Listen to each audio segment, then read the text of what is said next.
Hi, it's Orit Krug, and today we are talking about why you just can't stop nitpicking at your partner and how to stop. So you're having this uncontrollable impulse and behavior pattern where you nitpick, right? You pick out these things that you are frustrated about, that's irritating you about your partner, that you just want them to change. And you know it's pushing your partner away.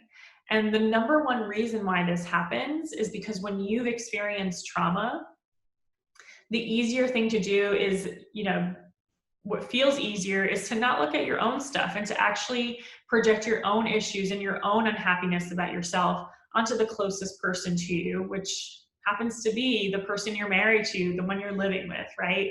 And so you get irritated about these things that they're doing or that they're not doing, when a lot of the times it's not even about them, it's about you.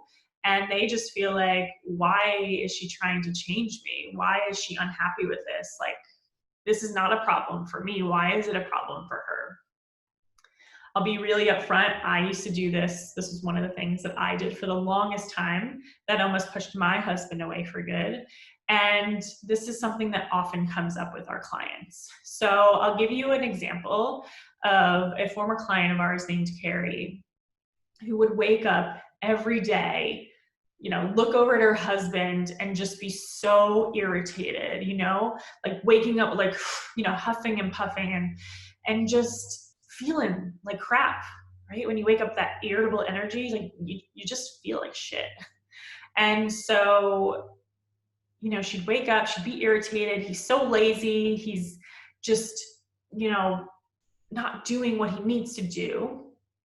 And the reality is, when we dug deeper with this, is that she is so frustrated and irritated with herself because she has these larger career dreams and wants to do something more with her job, right? She actually wants to get out of her job and start her own business. There's all these excuses and resistances are coming up that are preventing her from actually putting in the effort and getting through the obstacles that are allowing her to really reach her career dreams. And so this calling him lazy and being so irritated, all of that was about her. And he was actually perfectly fine doing the work that he was doing in his life. Like, he didn't have these bigger aspirations. He was okay to serve the family and provide in that way that he was doing it. And so once she realized this, she was like, oh my God, yeah, that's about me. And until we really get to that, like until we really understand that it's about us and we work through that, we're not going to be able to stop. Because you have to have a certain level of vulnerability and ability to be yourself, right? So if I can say, if I'm getting in an argument with my partner and I can say, okay, I sent you that angry text because I felt insecure that you were out with your friends having fun and I was just at home alone. I know it sounds stupid. I know I shouldn't, that shouldn't be the case, and I'm working on it, but I'm just feeling really insecure, and that made me send that jealous, angry text. Do you know how much vulnerability it takes to say something like that? I do, because, I've been practicing this all these years. It takes a lot of vulnerability. And when we can actually see that in ourselves and admit it and communicate it, then those jealous, angry texts, for example, they stop. It's no longer what they're doing wrong. It's what I need to work on.